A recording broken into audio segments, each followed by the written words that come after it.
Time and off of turn number 4. He is now a 3-time Ice Bowl winner out of Brasstown, North Carolina, the Tar Heel Tiger, Ray Cook. Hello and good morning. My name's Peyton Shook, and this is North South Dirt, your premier channel for all your dirt late model needs. Today I'm here with the Tar Heel Tiger, Ray Cook, and first off I'd like to congratulate Ray on his previous win here at the Ice Bowl. Ray, thanks for having me. We're here with this throwback car. I absolutely loved it. It brought me back to my younger days. When I first saw this car, I couldn't help but just kind of smile. So this car's got a lot of history behind it, and kind of like Ray to kind of touch on that a little bit.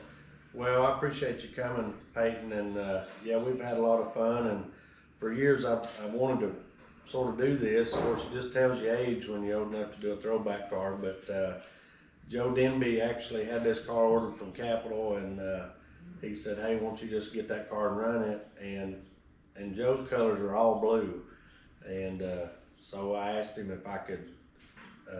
It was the best opportunity because at Capitol they'd put a blue deck in it and a blue roof, and yeah, so the hardest part of the job was already done. So I called Marshall and asked him if he could put a white nose on it and some orange plastic, and he said, I know what you're fixing to do. So anyhow, we're just lucky the timing of it worked out, but we definitely enjoyed looking at it and putting stickers on it, and it's got the Have a Tampa sticker on it, and you know, Marshall said that was the first Capitol to ever have a Tampa sticker on it. So oh wow, that's so pretty good. So. That takes a lot of history there. Yeah.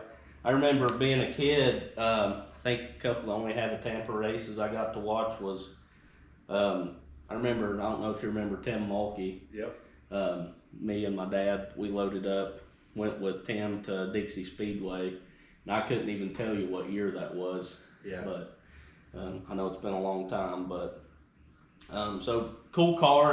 Like I said, I love it. I see you got the Youngblood concrete on there. Sure Brownie and Cheryl would love that. Yeah. So, you know, as we see this car, I'd kind of like to touch back on some history, you know, for you in the racing world, and kind of where you even started racing. You know, what brought Ray Cook to racing? What led you to even think of racing or buying a car? Right. Well, it goes back, I mean, I had 3 first cousins that raced, actually. Randy, Cook, and Freddie, and Donnie, all 3 of them. And Randy just lived right here next door, you know what I mean? Everybody up this road is Cook's just about at that time, especially, or at the end of the road anyhow. But Randy and Freddie was the main 2 that raced the most. And when I was like 10-year-old, 11-year-old, you know, I'd get to go help them. And the highlight of my night was just rolling the track in, because Randy'd let me ride with him. Yeah. And so getting to roll the track in was a big thing for me. And then if he won, he'd let me sit on the hood and get my picture took, you know. So that's really, you know, had a lot of fun doing that with him, and he had a lot of success. He won a lot of races, and so I always wanted to. And then when I was 15, my dad actually had a 4-cylinder pony car built, and I didn't even know this building it, but he had it built for me, and Gary Thompson actually built it for me. There was a speed shop down in town called Thompson Racing, and that's where Gary actually had that shop. Okay. And, it's right where the 64 speed shop is. Okay. Down there now at the Caney Creek. Yes. That's the shop right there. So Okay. my first car was built in that shop. Okay. And but anyhow, Gary built the first car, and at that time they had he had 3 other cars in there that he kept. Had a number 49, and that was Jackie Bryant's car. Okay. And he had a number 50, that was Dale Allen's car. And he had the 51, which was Frank Thompson, Gary's personal car. Okay.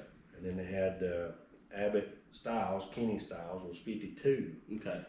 So they had 49, 50, 51, 52, and they stuck a 53 on mine, and so that's sort of how the number come about, and we're still, you know, the only one racing now, but I tell everybody sometimes that it come from Herbie, but Yeah, anyhow, absolutely. but that's the real story is all those guys already there racing.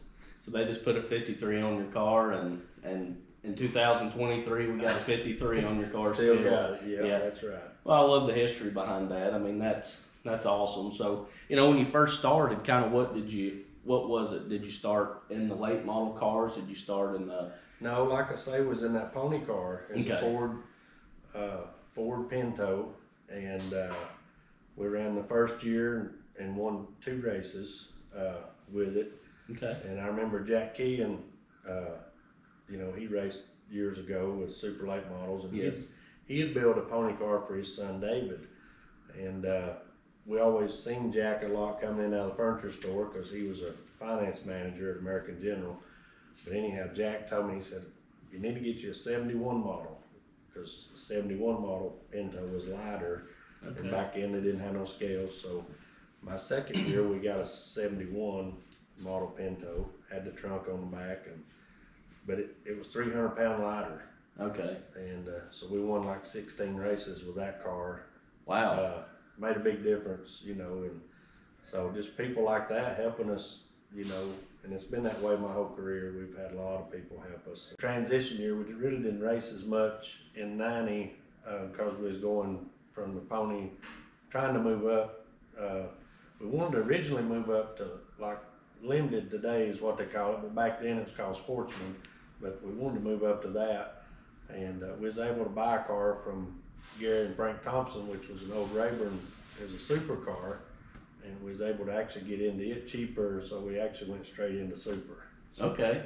So you transferred from, you know, the pony up to the super, wanted to get into the limited racing, but, you know, you just said, hey, super racing's really just as reasonable right now for... Well, it was at the time, and we really didn't know what to expect. We just, you know, thought we'd try it a while and see how it went, and if it didn't go good, then we would back down. The biggest difference in that car was the rear end, and I think I mentioned before, but the first race we went to at Tri-County with it, we actually got protested before we ever unloaded the car. And Hug Wimpy was the promoter, and he said, you can't run that car with that rear end in that class. And I said, well, can we just run for no money? And so he said, yeah, you can do that. So anyhow, ran that night with like Sherry McCoy. I remember she was in it because they was giving me a hard time, and I couldn't outrun a lady, you know. Well, man. Sherry, for those of y'all who don't know, is David McCoy's daddy, or mama, and she won a lot of races back in the day. But anyhow, raced with her actually, and Ellis Parker, Kevin Parker, and them guys. But my first actual super race was at Talladega Short Track. After we wasn't able to run up here, we followed Gary and Frank Thompson to the Southern All-Stars race at Talladega and went down there. So. Okay, so you went from, you know, running your pony car and you jumped straight to the Southern All-Star Series. And, you know, in between that, I know you ran some races. You'd maybe I'd seen something there where you'd run at Blue Ridge some, kind of touch on some of your first wins in the super late model race. Yeah, we actually, that Talladega trip was the very next weekend, so we didn't have any more experience really when we went down there, but we got lucky, made the show. Back then BJ Parker qualified, he locked in the top 20, and we was like 21st quick, and one of the guys that was in the top 20 wasn't able to race, so they automatically bumped us into the feature lineup. If it hadn't been for that, we probably wouldn't have made the show, because I don't think if I'd had to race I would have made it. But anyhow, we got in the show and ran, finished the whole race, but we was like 3-4 laps down or something to James Klein, and a lot of guys remember him. He ran the black number 3 Earnhardt looking car. Then went the next night to Rome for my second adventure, and man, that's the fastest I ever been in my whole life. Rome Speedway it's fast today. And but the transmission went out hot lapping, and I was tickled to death. So I mean, they say that's the world's fastest half mile. Well, it's fast for sure. And so anyhow, but our first super late model win actually came at Blue Ridge, Georgia, down at Sugar Creek Raceway. Okay.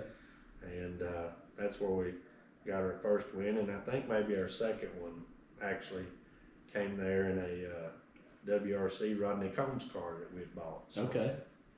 Yeah. Outstanding. So once you started winning some races there, you kind of advanced on, and kind of give me some history on, where you went from there. Well, we was just traveling around. We really didn't know where to go. We was just following Gary and Frankie basically wherever they went, and we'd go to North Georgia quite a bit, and Smoky Mountain, Atomic, just wherever we could go. We really didn't have a plan, and that's really sort of how we got hooked up with Youngbloods. Brandon and Cheryl, we just meeting them at those places, and we had that in common. We was both from here. They lived in Young Harris, Georgia, which is just about 20 miles from here, and just got to knowing them, and got hooked up. Went to work for them, and had a good 10-year run with them from about 93 to 03, really. So it was good. Okay. So I mean, as I've seen, you won some pretty big races under Youngblood Concrete. You want to kind of touch on some of those bigger races and kind of. Well, we did. Cheryl Browning was just a lot of fun to run up and down the road with. We made many a trip up and down the road, just the three of us, and but we did. We was able to win. I don't know. We had about a 10 or 12 race average, that we could win a year, and just picking and choosing. But some of our biggest races was obviously the Show Me in 2000 at West Plains, and we won a 10,000 win show at East Bay one year. That was a big deal for us in 2000 as well. But we won the Shrine race at Gastonia in like 99. But we had some good runs. We really did, and really enjoyed racing and working with them. Well, that's awesome. So, I know your hat's off to those guys. That was kind of your next stepping stone in dirt late model racing, and then, once that era ended, kind of where did racing take you? Well, they continued to help me as long as they could, with the trailer and different things. And then my brother, James Cook Construction, he got the truck for me, and Bill Elliott come along, and he tried to help, all he could, and my family, my dad business, and just a lot of people, tried to help us to just do it on our own. And we've done that up till the end of 2008, and then I got hooked up with Danny Dishman and Ron Ivey out of Kingston, Tennessee, and that's DNR Motorsports. Okay. And with the Mastersbuilt house car, and ran with them from 2009 to 2012, basically. And that's where our biggest win come was with those guys at the Hillbilly 100. It was 41,000, and that's the biggest one to date. But had a shot at the 100,000 at Eldora. I ran second up there twice at the Dream. Second in 2000 to Freddie Smith, and second in 2010 to Billy Moyer. But the 2010 race is the one that sticks out to us because we led like the first 80 laps of it, and Billy took me to school on a restart. So as a $80,000 lesson that I took that day. But anyhow, we've been blessed to have some good runs. Well, and I know it's so close, and I know from second to first would make that much of a difference, just because that's that race, but in someone else's shoes, what it would mean to even make that race. I mean, that's a big deal to even, I feel like, to even make the show because of the competition. It is, and we was no different. I mean, we went to Eldora for 3 or 4 years before we ever got 100 laps. I mean, back then you get a green, white, checkered for hot laps, and that was if everybody took off. They was counting laps whether you win or not, so you might get a lap and a half, and then you qualify 1 lap at a time, first round, second round, then you'd run your heat race, and if you didn't run top 7 or 8 in that, you was done for the weekend, so it was very easy to go to Eldora and get 15 laps, 16 maybe, and come home, Yeah. So nowadays it's easier to get laps up there because of all the racing they do, but it's still a tough venue. It don't matter how many laps they give you. Correct. You know, with that group of cars. Yeah, and I understand that. So, advancing forward, you've had a lot of ups in dirt late model racing. I can tell by the checks and stuff. Hanging in your shop. Cool to walk by and see them all. I mean, so in 2023, I know you'd mentioned maybe you'd only run maybe how many races in 22? 11. 11. Does Ray Cook try to run more races in 23, or what does Ray Cook? I would like to. I don't really know. I mean, we got the spring nationals and the southern nationals to do, and then the racetrack, and then teching with Flo on the late model night in America shows. So we'll just do as many as we can, and I would hope I'd like to run, 20 or 25 shows if I could, but okay. A lot of that depends on weather and just what all's going on. My daughter's big into volleyball, and Elena's gonna have a baby in June, so we got a lot going on this summer as well. So we'll be a grandpa. So well, congratulations on that. They was teasing me about that, Papa winning the race. So. Hey, that's all right. But it's we're just thankful that the good Lord lets us do what we do, and maybe we can run quite a few. Okay. So we'll go back to where you've been racing. You kind of formed into more of the promoting side with the Schaefer's Oil Spring and Southern Nationals. Kind of touch on that a little bit. With from the start to now, where 3 years ago the pay was $3,500. Now we're up to $7,500. It's great to see that in the racing world, and great to see that your series is progressing. Well, we've tried to up the purses as much as we could for the drivers, because it costs so much to run these cars. I mean, these engines now are anywhere from $13, $15 to $20 a lap, depending on who's doing the work for you. But they're expensive to run, and it's hard for these guys to come and run for less than $5,000. So we've just tried to get them up as much as we could. The fans have been supportive of that, and the promoters, and we're just trying to basically keep pace as best we can. There's a lot of big races last year, the most I've ever seen.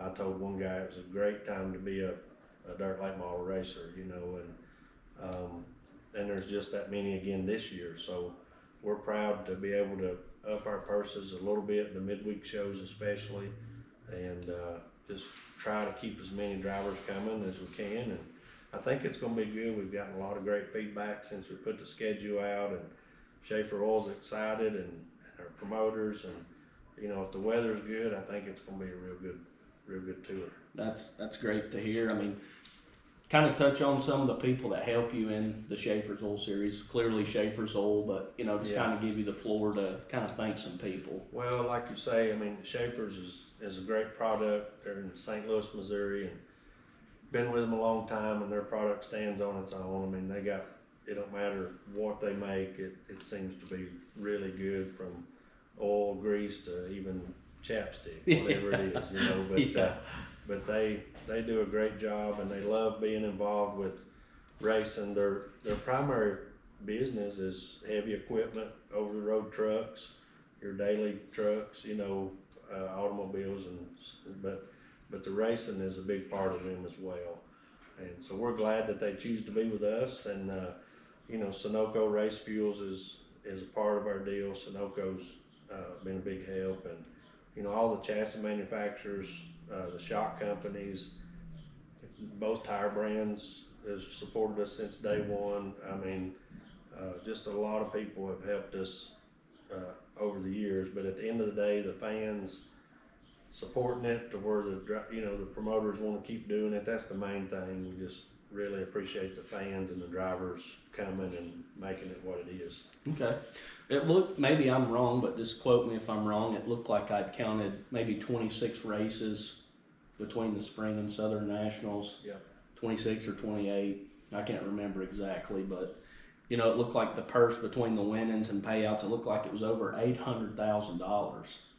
It's a lot when you add it all up together. Yeah, Ryan Delph at Delph Communications adds that up for me. I haven't sat down and broke it down, but it is a lot of opportunity for young drivers to come and make a name for themselves on a national scene. I mean, with all the coverage that Flow does, showing all the races, makes it to where now everybody can watch. Of course, nothing beats being at the track, you know, and but there's a lot of people that ain't able to come. I know, like my dad, you know, he's not able to get out anymore, and there's a lot of people like that. So it's just great to be able to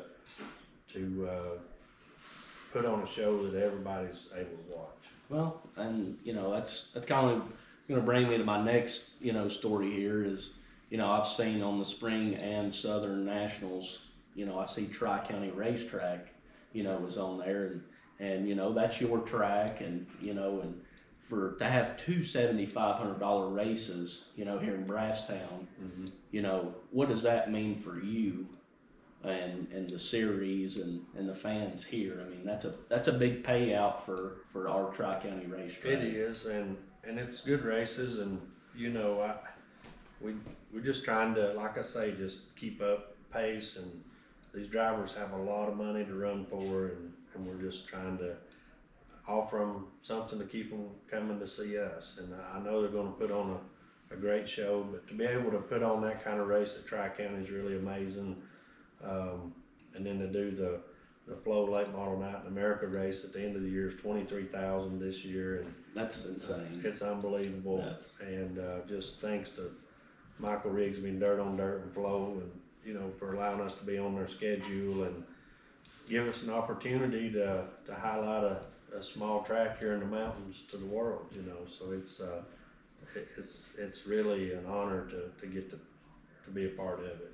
Well, and I can only commend all those people that are helping you, you know, because, you know, I grew up here, and, you know, I love Tri-County Racetrack. That's my home track, and to see two races at $7,500, and then, you know, later on in the year, the Tar Heel race, that's $23,000. That's, I mean, that's almost unheard of for Tri-County. I mean, so I think with your support and your back, and I think, you know, you've made that happen.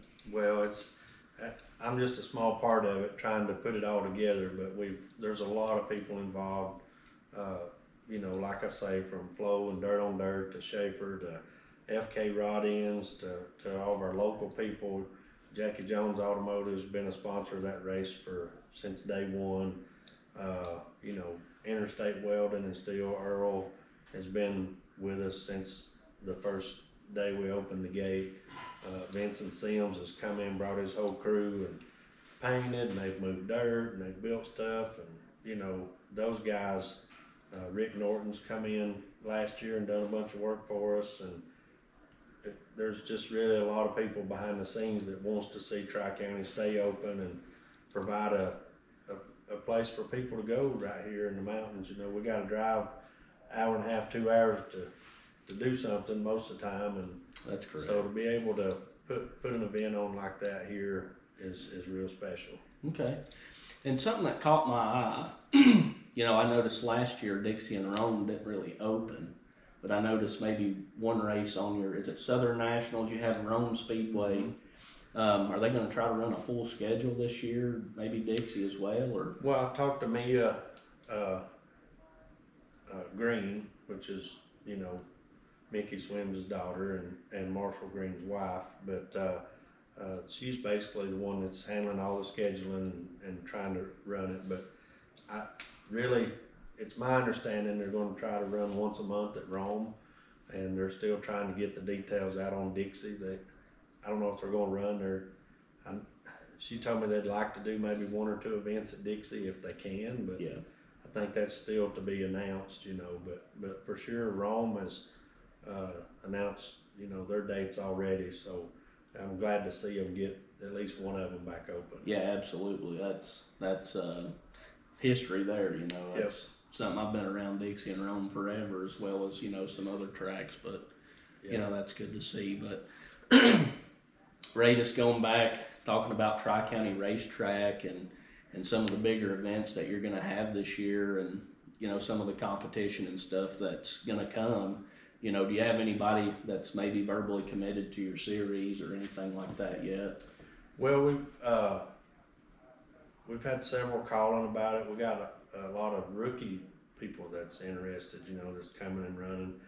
But you know, I look for Carson Ferguson to come back and defend his title. He was last year's Spring Nationals champion, and so I think he's going to come back. Donald McIntosh has got a new ride with Joe Denby this year, Okay. and they've said they was going to try to run all of our shows. You know, I look for Overton and David Payne and Jamie Oliver, different ones to like just jump in and run when they can. I don't know if they're going to run them all, but we're going to have a good field. We always do.